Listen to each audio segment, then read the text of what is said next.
Dear Master Ksenia, I practice within the Slavic pantheon, specifically developing the cult of Veles. I've long noticed that people seem to break their legs and stumble after my gaze. But my nature is such that I see the flaws in others. I practice wax cleansings and rituals. But a question arose: why do people still break their legs from my gaze? Did I choose the right path, removing negativity from people, or should I rather focus on those who cause harm? And yes, I know that both must exist in this world for balance, and that one thing is not better than another. Alexander, working with the power of Veles, this will be inevitable because Veles himself has one foot in the light and the other in the darkness. So, anyone working with Veles is in the same position in relation to both good and evil.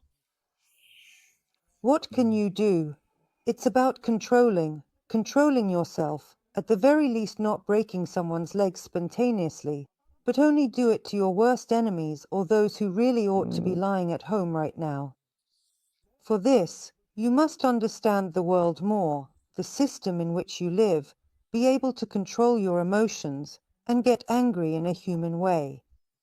In other words, this business of breaking legs is getting angry in an inhuman way, and you need to learn how to turn this rage into ordinary human anger, shouting, stamping your feet, I don't know, spitting around, but letting it out in another way.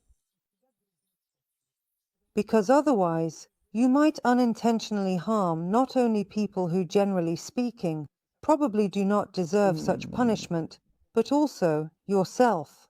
Because in the end, you will have to do the often difficult and necessary work of making amends in this world. That is healing someone, doing work that you might not have had to do otherwise. In other words, this work of atonement, work as compensation. Because light and darkness must be harmonized. Since Veles is the God who knows what harmony between light and darkness is, it is assumed that you know it too. That would be my answer to you.